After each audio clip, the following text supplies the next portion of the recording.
little bit further. Back in the late 70s, cassette tapes were kind of awful. Now, cassette tapes were kind of awful because fidelity problems. They weren't as good as reel-to-reel or phonograph records at the time because they just couldn't carry the bandwidth. They couldn't carry the frequency that phonograph records could at the time.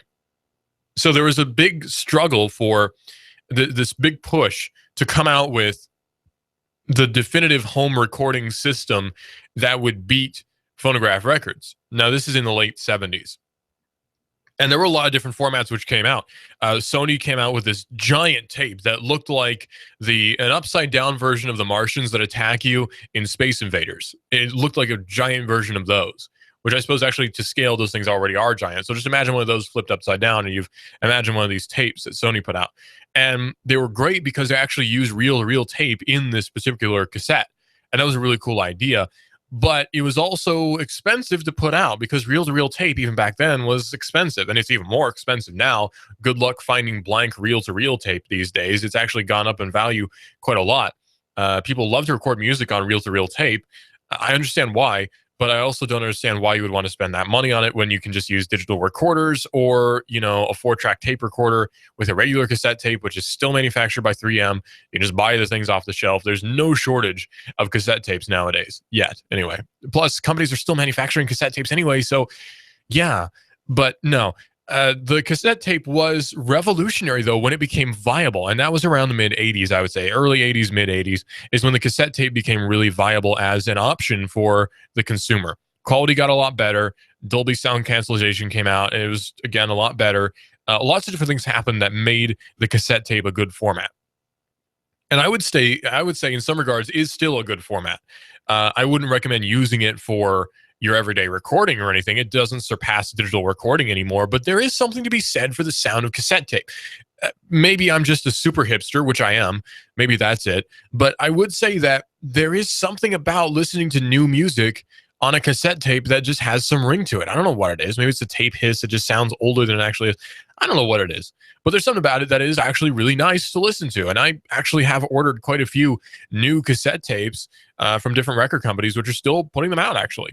You can currently today buy brand new cassette tapes with music on them preloaded from different record companies. I've bought 2 or 3 so far. I'm working on a collection, actually.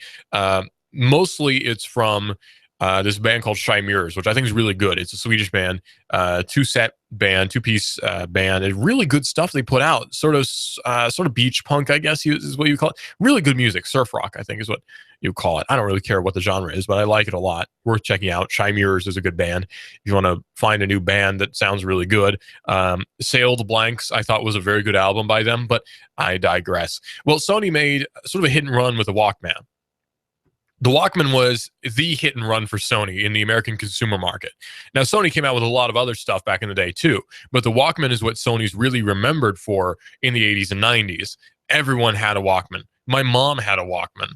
I have a Walkman from way back in the day. Actually, it's a CD Walkman. But nonetheless, everybody seemed to have owned one of these things at some point or another. And the Walkman brand still continues today, actually. On Sony phones, the music app is actually still called Walkman.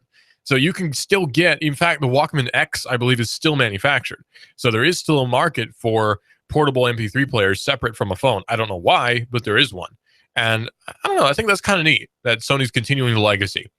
Something else that Sony's continuing the legacy on is the Betamax tape.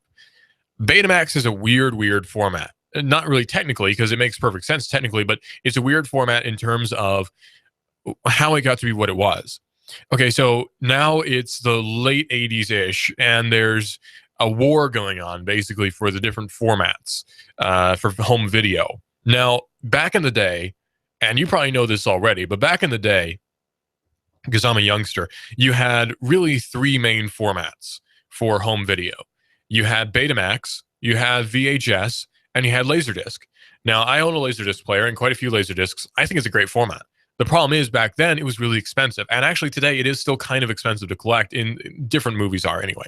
Once you've got the player and you can maintain the player, I've got 2, you're pretty much set because you can start buying different Laserdiscs on eBay in lots for like $15 for 20 of them and stuff like that. You'll get duplicates, but you can just resell those and actually sometimes make a profit. But I digress. Laserdisc is a cool format. It was on par with in image quality, and I would say better than VHS. Betamax tape, on the other hand, actually was technically better than VHS. The problem was it was a little bit more expensive too. Also, well, it's hard to get into really because you have to talk about technicalities, and I don't really want to get into that right now, mostly because I don't have notes on the different technicalities in front of me, and I'll start getting things reversed. So we'll not get into that too much. But Betamax was a format that was really good and actually was still used in television broadcast for a long time, and in some TV stations in more rural areas actually is still used. So Betamax, believe it or not, is a very useful format. It's just that it's really old, and today it's antiquated because we have digital everything. DVDs, Blu-rays, which is again actually a Sony product. So Sony has been very prevalent in home video and music listening for a really long time, actually. So as much as I don't like some of the stuff Sony does, I think Sony Pictures is not doing too great right now. Not a huge fan of some of the things that Sony Pictures has come out with, but hey, you can't win them all. And I'm not a huge fan of the PlayStation 4 or 3 or 2 or 1, not because they're bad. I just don't like them personally. I can't get into the controller. That's it for me. Is the controller just doesn't work for me.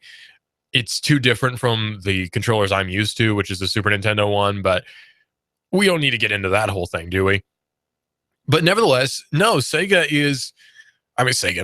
wrong company. Sony is actually technically a really good company in terms of technical innovations. Not so much discovering things in and of itself, but in terms of coming out with technologies which are not terribly expensive and which are good quality, which are good for the home market. And Sony's been historically really good at that. And again, look at the Blu-ray, which is Sony's baby nowadays and was pushed into the home market with the PlayStation 3. So I can't really fault the PlayStation 3 for that. Also, most people's first DVD player was a PlayStation 2 because DVD really came around in the mid-90s.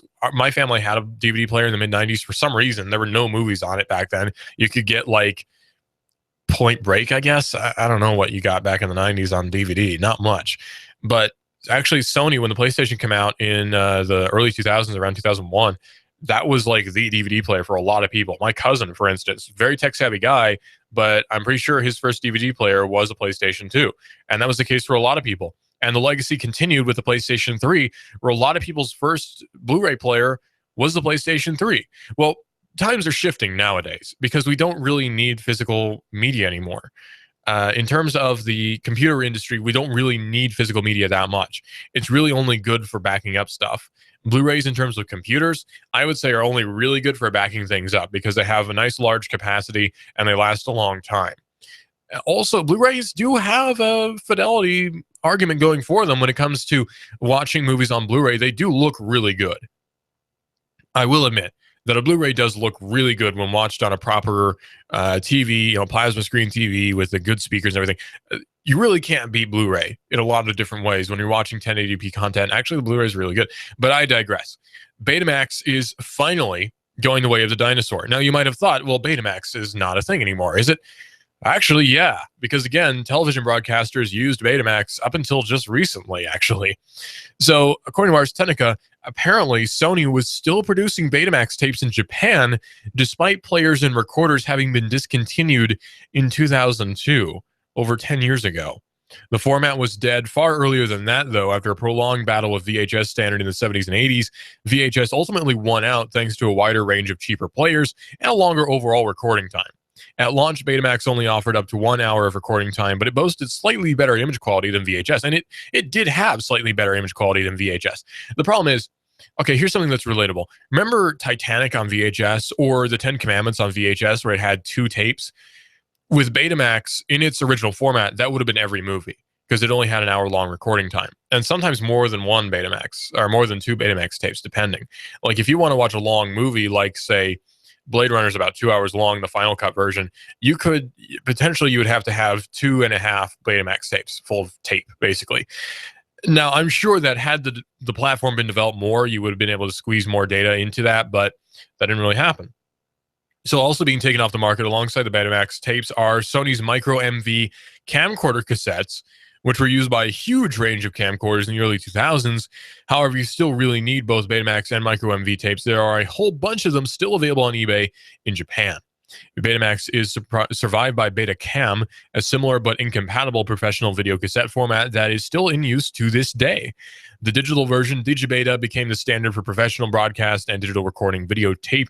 Sony, of course, went on to fight another format war against Toshiba's HD DVD with Blu-ray, a war that it actually won. Thanks to the massive disruption of streaming video through the result of that war, probably won't be as significant as VHS versus Betamax. Remember HD DVD? Remember what happened to HD DVD? Yeah, it kind of went the way of the dinosaur. Toshiba came out with HD DVD. Microsoft was, I'm pretty sure, the only really big company to latch onto it. If you remember, there was a special Xbox 360 that came out that had the HD DVD player, and it came with one movie, which was Peter Jackson's King Kong, and not the best movie of choice, I would say. Not the best choice in movies to come out with. The format was, I mean, it's a good format. I mean, it's a digital video format. They're all pretty much the same in a lot of different ways. Like when you start talking about digital video, it's hard to find differences because you can start arguing about codec and you can start arguing about, well, this has better blacks than this one. And this one isn't as crunchy as this one. And you see the compression's a little bit better on this one than the other one. But really, it starts to get kind of pedantic and you start arguing about just little things that really don't take away that much from the movie viewing experience. And we can all agree that the best way to watch a movie anyway is to go see it in a theater. And that's not going to change. So, yeah, that's it. That's the format war in a nutshell, I guess. Also, we can't forget Uvision, which was that weird videotape format that came out in the mid-'70s that was really bad. The Umatic, I should say, that was really bad. Like 2 movies came out on it. Also, there was the RCA came out of the format. My grandfather worked for RCA back in the day, and we had one of these players, and I cannot remember what it was called. I want to say Selectavision, but that was Laserdisc. That came later. It was the RCA CED, and CED was really weird because it came on like a plastic cartridge, and you put it into the CED player, and it actually read it analog like a phonograph record. Like seriously, it had a needle that read the video with like a phonograph record, and it was really, really bizarre. And I really want to get one actually, just to say that I have one, because I like old obsolete formats like that. I'm weird, okay? I want to get as many copies of Blade Runner on different formats as I can. And again, I know I'm bizarre. I'm a weird guy. I have it on tape currently. I've got 2 versions on Laserdiscs, and I have it on Blu-ray and DVD. And if I can get it on Betamax, and if I can get it on CED, and if I can get it on video CD, I'll be that much more happier. I don't know why I collect it. It's the dumbest thing to collect because you can just download it and watch it, which I've done too. But I don't know. I have weird taste in things, I guess. I don't know. I'm a weird guy. There's no denying that. I'm a weird guy. I'm the guy that can talk about 4 hours about like obsolete computers, you know, because like it's such a dumb thing to talk about, really, when you think about it, because there's not much interesting about it, but I could talk about it for ages and ages and ages. Oh well. In fact, I'm so dumb that I buy old computers and work on them. You know, like how dumb is that? I buy Amiga 12,000s or 1200s and I work on them, and I don't know what my problem is. I need a therapist. So according to Reuters, U.S. prosecutors on today, unveiled expanded criminal charges against 3 men in connection with a massive 2014 cyber attack against J.P. Morgan Chase and Company, and the hacking of several other major financial companies and financial news publishers. There we go. Jerry Shalon and Joshua Samuel Aaron and Ziv Orenstein were all charged on a 23-count indictment over crimes including computer hacking, security fraud, wire fraud, identity theft, illegal internet gambling, and conspiring to commit money laundering. These are very serious charges, of course. The victims of the scheme included financial service companies in New York, Boston, Omaha, Nebraska, St. Louis, Charlotte, North Carolina, of course, and elsewhere. And that's what the indictment said. Shalon and Orenstein are, now can we guess where Shalon and Orenstein might be from with names like Shalon and Orenstein? They are Israeli nationals who were arrested in July. Aaron is actually a U.S. citizen who has lived in Moscow and Tel Aviv, according to authorities. Now, J.P. Morgan, of course, is a massive financial institution. J.P. Morgan is really important. It shouldn't be, but it is really important. And J.P. Morgan is one of those institutions where if anything bad happens to it, the market could potentially suffer or gain, depending. But we tend to be very worried about financial institutions when anything bad happens to them. If we remember way back in the early days of this whole digital trading nonsense, remember back in 2003 when Lehman Brothers went down with Enron, and a lot of people actually speculated that might be the beginning of the end for the Dow and for NASDAQ and for the Wall Street system as we have it today. It wasn't, obviously, but people get worried about these things. Now, I don't think that it was any major economist that was worried about Lehman Brothers taking down the rest of the economy with it. But I got a little bit obsessively interested in the whole fiasco with Enron. And I read, this is very dumb, but I read actually Usenet conversations about it. And some of the people on there were actually legitimately worried that the whole Enron deal might take down the rest of Wall Street. And it didn't, obviously, but that was a huge hit to U.S. energy and a huge hit to the U.S. economy in general. Lots of jobs were lost because of it, and because of Enron going down. So anything that threatens a financial institution, Enron was not. It was an energy company, but Lehman Brothers definitely was. If anything threatens any sort of accounting firm or anything, like J.P. Morgan, that could lead to some speculation, some problems in the economy as it is now. We don't necessarily want that to happen. And especially when it's a hack like this, it makes you wonder, does JP Morgan have any sort of cybersecurity at all? Well, the hacking of JP Morgan's computers compromised information in 83 million household and small business accounts, making it one of the largest such breaches in history. Yeah, this is a big deal. JP Morgan on Tuesday confirmed that the indictment relates to that attack. It also said that it appreciates its strong partnership with law enforcement and is cooperating with its efforts to fight cybercrime. A separate indictment alleged various fraud and conspiracy charges against Anthony Murgio, a Florida man previously accused of operating an unlicensed Bitcoin exchange online, who was also linked to the JP Morgan breach. Lawyers for the defendants were not immediately available for comment either.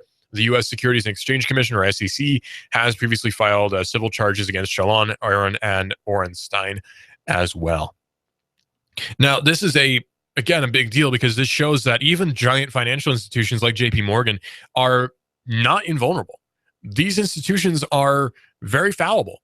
Something could happen that could take them down. Now, this didn't, but something could happen.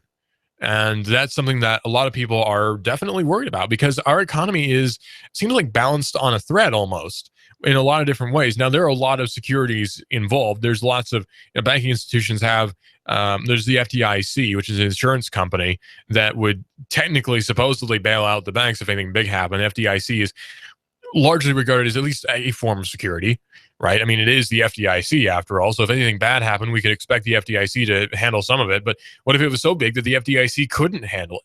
What if something so big happened that the FDIC could not do anything about it? What if there was no saving it? Now, this would mean a lot of lost jobs. This would mean a lot of people out of work, lots of people on unemployment suddenly, and a lot of strain on the U.S. economy. Now, this is not the fault of those individuals who work for these companies. I mean, on the lower level. Like, this is not the fault of your friendly banker. This is not the fault of your bank teller. This is not the fault of even a guy who runs the books at the FDIC. This is the fault of a broader system. Imagine it like, to put it in modern terms, imagine it like Spectre from the James Bond movie, many tentacles. That's kind of how it is. And it's hard to blame any one person and say, look at this guy, he's to blame for everything, when really it's a whole system that's been set up to work this way and is not very well secured either. It's a mess. It really is. Our American financial institutions are giant messes, and it's not just us, it's everyone else too. A financial collapse could very well happen, and it could happen tomorrow. It could happen years from now. It could have happened yesterday, and we haven't known about it yet. It's all very scary, and perhaps we should invest in local economy, which would be the best option, really, because that allows you much more security than the FDIC can and then the SEC can. There's a difference between me and Keon, though. Keon Rose of Clutch for Keon Rose. When I say SEC, he probably thinks of the Southeastern Conference, and I think of the Securities and Exchange Commission because I'm a news guy and he's a sports guy, and he's a sports news guy. But his show is Clutch for Keon Rose, and you should definitely give it a listen here from 1 to 2 right here on Hot News Talk Radio. This is a modern world. This is the modern world. What kind of fool do you think I am?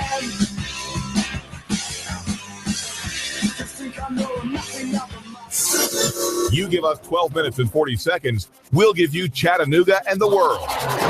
News Talk 1240. Sky Aerial Services uses advanced drone technology to give you a better perspective and depth of your property and project. We offer aerial photography and video for your business, farm, home, or advertising campaigns, as well as editing services to complete the experience.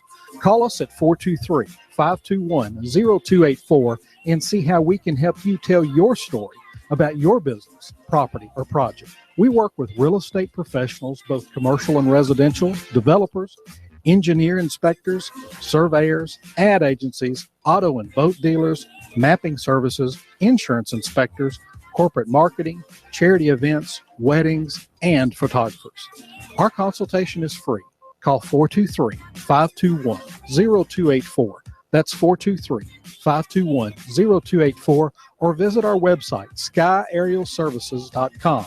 Sky Aerial Services. The sky is our limit. Here you are, working to keep your customers happy and to manage your cash flow. IRS problems are the last thing you need, but here they are, flapping about you like vultures. Get help from Eric Pelton and his team of accountants at E.J. Pelton Company. Audits, letters, proposed return changes, 1099s, penalty threats. Pelton Tax Resolution Services brings peace of mind and helps you keep more of what you've earned. EJPelton.com. Offices on Brainerd Road and in Soddy Daisy, just north of the Bilo. That's E.J. Pelton. Call 622-3156. Think ahead, 622-3156. We've got a table here at Delia's in Soddy Daisy, ready to delight in a plate of authentic Mexican food. Delia's spreads a rich selection, loaded nachos, crazy chicken, homemade tamales, maybe the enchiladas with beef, chicken, pork, quesadillas. Every dish beautifully pictured on the menu to help us decide. Join us for lunch or dinner. We're at Delia's in Soddy Daisy on Dayton Pike near the Thrasher Light. Here's dinner. Delia's uses the freshest ingredients, cooked to perfection. Nachos, homemade. Delia's open every day except the Lord's Day. For lunch and dinner, treat yourself to Delia's genuine Mexican food. In Soddy, call 521-7145. That's 521-7145. Hi, I'm Rebecca Costa, host of the Costa Report, every Sunday at 9 a.m. My guest this week has been dispensing financial advice for over 2 decades. Suze Orman will be here to explain why so many Americans are living paycheck to paycheck and what we can do about growing personal debt. Don't miss Suze Orman this Sunday at 9 a.m. on the Costa Report, right here on AM 1240, Hot News Talk Radio. This is America Now with Meghan McCain. President Obama makes Jimmy Carter look like Napoleon Bonaparte. We have a president that leads from behind, and when America doesn't lead, bad things happen. Meghan McCain, weekdays at 7 p.m. You give us 12 minutes and 40 seconds, we'll give you Chattanooga and the world. Fox News Talk 1240. Hi, I'm David Tulis, inviting you to make the move with me 9 to 11 a.m. weekdays here at AM 1240 Hot News Talk Radio. The David Tulis Show, featuring Nooganomics.com for Chattanooga and beyond. 9 to 11 a.m. weekdays. Hot News Talk 1240.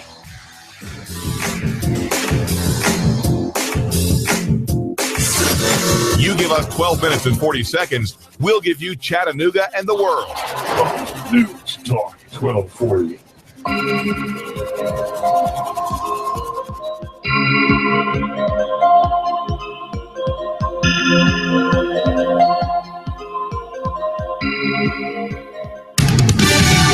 Fox News Radio. I'm Lillian Wu. GOP presidential hopefuls just hours from their fourth face-off tonight. The moderators of the Fox Business Network debate are expected to ask questions about bread and butter economic issues, while the candidates try to get their message out. Senator Marco Rubio focusing on the American dream. I want America to continue to be a country where parents can do for their children what my parents did for me, and what your parents and grandparents did for you. Ben Carson's new trustworthiness problem could come up as well. Fox Radio's Rachel Sutherland in Milwaukee.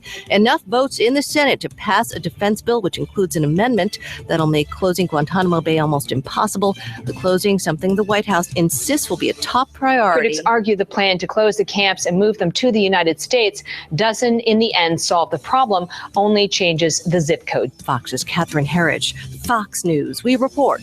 You decide. You give us 12 minutes and 40 seconds, we'll give you Chattanooga and the world. Fox News Talk 1240.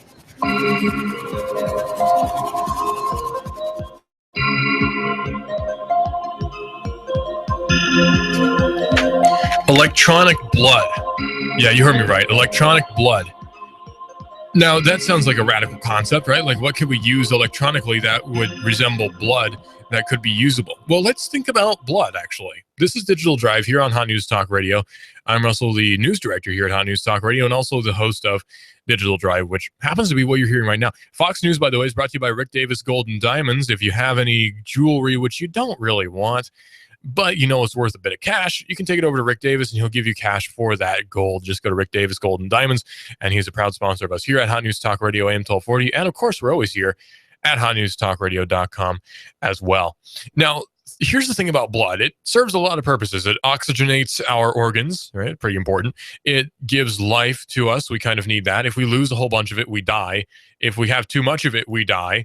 And if we happen to have wrong properties in our blood, we, you guessed it, die. So blood is an extremely important thing. It's also an extremely fragile thing in a lot of different ways. But blood also serves another purpose that sometimes we don't think about, which is heat. Blood is our very own internal HVAC system, really. And to carry on the kick, if you are interested in HVAC systems, be sure to check out Ducks, the indoor air professionals. And you can check out Ducks, which is located in Saudi Daisy. So be sure to give them a whistle, I suppose. Over at Ducks, the number for them is 876-9907. That's 876-9907 for Ducks, the indoor air professionals. And yes, I totally remembered that number all by myself. That's a 423 number, of course, because we are in the wonderful 423 area code represent. 423 is a weird area code, by the way. It sort of cuts off at Knoxville and then picks up again once you start heading towards Kingsport. 423 is a weird area code. But anyway, I digress like I always do. Blood works like an internal HVAC system for us. And think about water cooling for your computer. Same thing. So what about water cooling for everybody's computer? Wouldn't it technically work? What if we used it also to transmit electricity, perhaps? Well, IBM is researching this. And IBM is, of course, known for its wonderful research in a lot of different fields. And in this particular case, it happens to be high-tech computing. Now, IBM, International Business Machines, has done a lot of good work over the years. We don't like to think about IBM as a company that does a lot of good work over the years, but actually IBM seriously does some pretty cool stuff. IBM, of course, came out with, the IBM PC, which we still technically use in one form or another today. IBM popularized the Intel 8088 CPU, which later became the 8086, which is what every modern x86 processor is based on. If you have a home computer, it is based on x86, the same architecture that IBM popularized. You can still buy pseudo IBM computers. Even today, the ThinkPad, back when IBM manufactured the ThinkPad, was kind of the best laptop on the market. Now, Dell Latitudes are really good too, but the IBM ThinkPad was kind of like the laptop for business professionals. Now, there was also the Toshiba Toughbook, which I think is really cool, even though it's not really up to par anymore. I think it is a really cool laptop. I would totally get a Toshiba Toughbook. How do words work? I would totally get a Toshiba Toughbook. If someone brought it to me here in the station. So if you want to, totally bring me a Toshiba Toughbook. I'll try to pronounce it correctly, and I will totally take it off your hands because I actually really want one. So get in touch with me if you want to give me your Toughbook or your Dell Latitude or your ThinkPad, because I just need a laptop in general. If you don't want one, give it to me. But no, electronic blood is a topic which IBM is researching. And actually, IBM is doing some pretty cool research into it. According to Extreme Tech, IBM is working on a new method to address critical infrastructure scaling problems in modern computer processors. In this case, it's a deliberate attempt to mimic the efficiency of biological systems by using fluid to deliver both power and cooling simultaneously. IBM refers to the stuff as 5D electronic blood because that just sounds really dang cool. And however dubious the name might be, there is real potential there. Now, what I think of when I think of electronic blood is I think of the movie Alien. Remember Alien, where Bishop gets his head ripped off? Not Bishop, sorry, that's the wrong movie. When the doctor gets his head ripped off, and it's got that weird, like, white, sort of disgusting body fluid stuff shooting out of his neck, and it's obviously computer cooling fluid, and it's just gross. And then they hook him up, and he's on the table, and he starts talking. It's just, man, that's a good movie. And that's kind of what I think of when I think of electronic blood. Is I think of that weird, white, milky, gross stuff that was shooting out of the doctor's neck. Bishop came in Aliens, the sequel, by the way. That's why I got the name mixed up. Over the past 40 years, though, the number one driver of computer performance has been clock speed, which would be the little megahertz or gigahertz thing next to your processor. Architectural improvements supposedly account for about 50% or 50 times improvement between modern processors and the original 8086, manufactured by Intel, while affordable multi-core processors offer another 2 times to 8 times, depending on workload and CPU in question. The CPU clock speeds, meanwhile, improved from 4.77 megahertz for the original 8086 to about 4.5 gigahertz for modern top-end CPUs. That's about a 1,000 time clock speed gain compared to 50 times for architecture and 2 times and 8 times for multi-core scenarios. So yeah, modern processors are a heck of a lot better than they were before. Computers have changed a whole heck of a lot than compared to what they were back in the days of the 8086. In fact, I saw an ad that was shared on the 2600 Facebook group, which I am in. I don't really post anything, but it's fun to see what other people post on the 2600 Facebook group. Not that I'm some uber hacker, because I'm not, but it's fun to see what other people who know a lot more than I do post on these different web forums. And I'm very glad that they don't know how to do radio as well as I do, because I'd be out of the job if they did. But one article that was posted was about it is an ad, actually, a photo of an ad for a hard drive that had 1 to 3 megabytes, depending on which model you bought, and it cost a little over $2,000. That's in the early 80s, by the way. So yeah, 1983, we'll say, for a 2 megabyte hard drive for $2,000. That's a lot of money compared to today. The inflation rates have changed quite a bit. That's the equivalent of spending like $10,000 on a brand new 10 gigabyte hard drive or 100 gigabyte hard drive that's solid state. That's a crazy amount of money. Computer hardware nowadays is actually really cheap compared to what it used to be. Computer hardware nowadays is so cheap we can just throw it away. It's crazy. It's actually really is insane how cheap computer hardware is. You can get a top-end computer for about $1,000 nowadays if you're frugal with what you spend your money on and what you already have, like a monitor, keyboard, mouse, that sort of thing. You can save your money pretty well, and you can get a top-end computer for about $1,000. And yeah, that was not possible back then. Back in the 80s, you had to spend much more money to get a really good computer. Nowadays, it's not that way at all. Any college student can buy the high-end laptop to go to school with. And it's weird, but that is how it is nowadays. Things have changed really significantly since the 80s in terms of pricing on these different computers.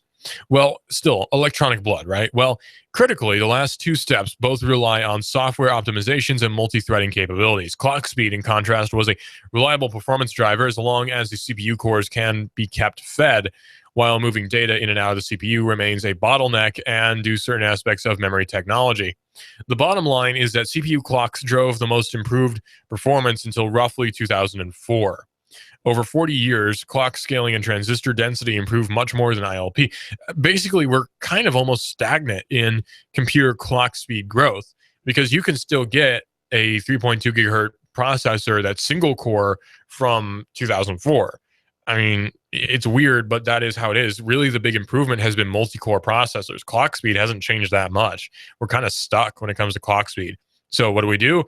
Throw 2 processors in there, or throw another core in there, and that way we can have double the speed, right? Sort of. That's basically what we've been doing. And actually, fun fact, we're all used to multi-cores, which are on the same wafer, but you can actually get multi-processor motherboards that have 2 processors on the motherboard. So you can buy like 2 Intel i7s and stick them on there. And yeah, wow, crazy performance. Good stuff. Love it.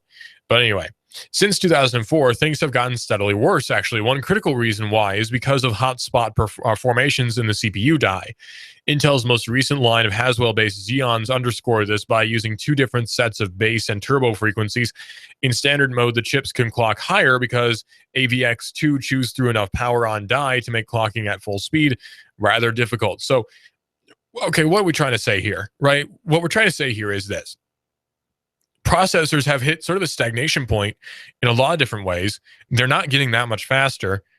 They're getting more optimized, yeah, but in terms of speed, we're kind of stuck. And we're getting more optimized, but the architecture of x86 is also, it's antiquated. It's been around since the 80s. We still have to have a lot of functionality that chews up room. Compatibility is still kind of a problem. I mean, you can still run like x86 programs, as in like programs from the 80s, on these modern processors. And it's kind of weird. I mean, it's great, but it's kind of weird. Like, doesn't that take up space that could otherwise be used for other things? Maybe, possibly. Well, yeah, but still, we need our compatibility, according to the experts. Well, according to Ars Technica, IBM is wanting to mimic the human body and use electronic blood to deliver power and cooling to the processor all at the same time. Liquid cooling, of course, is extremely potent, and we already know that it works really well, but we haven't tried providing power through this liquid cooling. It's kind of unprecedented. While the capability is still in its early days, but the ability to deliver electricity via cooling fluid could be critically important to solving two other problems: power delivery and die stacking. One reason why companies like Intel and AMD aren't building chips with multiple CPU cores stacked on top of each other is because there's currently no way to stack cores in this fashion without running into serious heat problems, because the bottom die would start cooking the top one. That's like if you have two ovens and you put another oven on top of your other oven and you wonder why your top oven keeps burning up. Same thing. Processors get really hot. I've seen videos of people cooking eggs on Pentium 4s. They get really dang hot. Now, the Pentium 4 is kind of known as being sort of a house fire generator, but still, it's a hot processor and you can actually cook eggs on it. That says something right there. It's kind of crazy. But again, I digress yet again. Gosh, processor technology has not improved that much since 2004. Multi-cores have come out, but in terms of like the single core capabilities, they've not really changed that much since the early 2000s. And that shouldn't be, but unfortunately it is. So that's why this great idea of liquid cooling, blood power delivering stuff is really nice. One reason why companies like Intel and AMD aren't building chips with multiple CPU cores stacked on top of each other is because you would burn them. Heat from the bottom CPU has to somehow pass straight through the top core through silicon vias, or perhaps drastically increasing the total heat within the system. This is why we're seeing high-end GPUs move to 2.5D interposer technology as opposed to stacking VRAM directly on the GPU silicon, which is why 3D NAND is leading the vertical trend as opposed to a next-generation Intel processor, yada, yada. Basically, what we're saying is processors can get a lot better, and they haven't yet. And there's not a whole lot of reason why, other than just research hasn't been put into it yet. And fortunately, IBM is doing that. So IBM could yet again come out with the brand new innovation that would change everything for us. And I really wish it would happen sooner rather than later, because this is the new century. We have to keep that in mind. This is a brand new century. We have so much potential to build so many different things. Our generation, my generation, I should say, is going to be the next leading series of inventors in the next 50 years, basically. So we have a lot to work on. And plus, we carry fresh mindsets that perhaps the previous generation didn't have. Now, that's not their fault, but that happens every generation. Mindsets get to be kind of stagnant, and the new generation brings in a fresh one. Now, that's not always a good thing, but sometimes it is. And I think in the world of computing, perhaps it will be. Now, the problem with my generation is we tend to be very emotional in a lot of regards, and I don't get it. I really don't. I think it's kind of a waste of time when we're talking about computers and somehow you start mixing in politics and emotion, and it seems kind of silly, but that's probably going to happen some way or another. And like you have the whole argument about like, why aren't there enough women in STEM degrees, and it's maybe you should get a STEM degree and then there'd be more women in STEM degrees, STEM fields. But anyway, we're bringing in emotion and politics into an area where it really kind of doesn't belong, which is computing. I mean, computing is. It just is. Computing is computing is computing, and it's going to continue being computing, and politics shouldn't affect that. But for some reason, we keep trying to make politics affect that, and it seems really dumb. It seems very short-sighted because, again, computers are computers. They don't have emotions, just like we shouldn't when we're thinking about building computers. We don't need to have emotion when it comes to computers. They are computers. They don't think. They don't care. They just compute. And that's all they need to do. And I'm glad that's all they do. But for some reason, we keep dragging politics into it, and it seems worthless, really. The only reason politics should have anything at all to do with computers is if we're talking about which funding should go where from what committee. And that's about it. Otherwise, computers are science, and science doesn't have emotion. And that's kind of why I like it, I guess, because I'm not a very emotional person. So yeah, I don't know what my deal is, really. I'm not like a robot or anything, I don't think. I mean, I have emotions. I just tend to not use them because I don't see a whole lot of reason to a lot of the time, but whatever. everyone is blaming someone else now, which tends to be the case. Everyone is blaming someone else for this classified military smartphone, which happens to be lacking patches. Yeah. So according to our Seneca, you would think that the nation's military would move with lightning speed to patch cell phones vulnerable to hackers, particularly after recent disclosures that Chinese hackers harvested the personal info of about 21.5 million U.S. government employees, and Iran's Revolutionary Guard broke into the Obama administration's social media accounts. You'd be wrong, though. For nearly 5 months, military officials and officers have continued to use phones, which can be attacked with the stage fright bug, which should have been patched many, many months ago, and in fact has been for you and I, but for the military and for the government, no. No, of course not. Military and government always has to be behind, many months behind when it comes to technology. For nearly 5 months now, this has been the case. The bugs can expose those devices to hackers through a simple text message or a visit to the wrong website. Now, that is quite dangerous and simply should not be, but unfortunately is. Ars Technica asked the various players in the supply chain that winds from phone makers to Google to cell phone carriers to the Pentagon why the military devices are still vulnerable. Not surprisingly, perhaps everyone blamed someone other than themselves.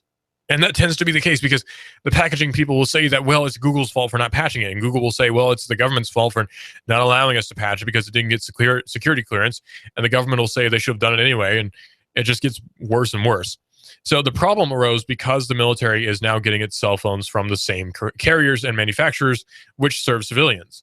Several of them, including Verizon, AT&T, Sprint, and T-Mobile, have been slow to address the stage fright vulnerabilities in the older Android phones that are used by nearly 1,000 military officials and officers to discuss classified matters.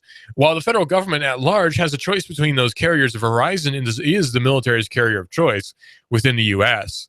So if you are in the military and you have an issued cell phone, chances are you're using Verizon. Now, there's not anything immediately wrong with that. Verizon is a carrier, and I'm sure it's a fine carrier. I've never used it. I use T-Mobile, but still, I'm sure it's a fine carrier. It kind of has to do its job, otherwise people will complain. The problem is, though, if we start talking about standardization for one platform, you start leading into problems like, say, well, you're all using the same platform, so you're all going to have to get over-the-air updates, but that needs to be cleared with some sort of cybersecurity panel that works at the Pentagon, and well, it's a process, and it slows things down. Civilian customers simply upgrade their phones when a patch is released, but military users have to wait until the Pentagon clears it. So for us, it's easy, but for them, not so much. Civilian customers simply upgrade their phones, but in the fast-breaking world of hacking, such delays can be an eternity and are great stuff, actually, because if you have this whole thing with phones which everyone is using, and we all know what architecture and what infrastructure these computers and phones are using, and they're all behind, that makes them easy to get into. They're basically asking for it. So it's not the carrier's fault, it's the Pentagon's fault for not clearing the updates. It's just stupid at that point. Why the heck didn't you clear the security updates? I mean, geez, man. So since 2009, the nation's military has been trying to protect its phone communications with a custom-built encrypted cell phone. The device took 5 years, right, which is a long time, by the way, and $36 million to develop. But by the time it was ready to use, the carriers had already upgraded to 4G networks with which it was incompatible. The phone was never widely used in any event, and reportedly it was so difficult to use, many officials left it on the shelf. So yeah, whenever government tries to build something, it takes years because you have committees building it. A Soviet builds it. And actually, seriously, a Soviet just translates to a committee. So you have Soviets building all these different devices, and if you have a committee building something, it's not going to work as well. We don't have statutes to committees for a very good reason, because committees are bad at doing things. Not just because committees are multifaceted, complex entities. No, because committees are actually really bad at innovating. Committees are really bad at building things. Individuals can build and can create and can innovate just as much as any other thing, but the committees, not so much, especially government committees, because then we start running into the problem of contractors. Then we start running into the problem of, well, there's not enough funding for this or that. And then we start running into the problem of, well, this hasn't been cleared by my CEO or whatever. And it's just, military is not the place to look if you're looking for innovation. Government is not the place to look if you're looking for innovation, because these particular environments do not really foster growth. They don't, because they're not meant to. That's the thing. Governments were never designed to foster growth. The state was never designed to innovate. It's not meant to do that because it's not in its legal capacity to do so anyway. So then we get surprised when the government issued phones are kind of terrible. I mean, come on.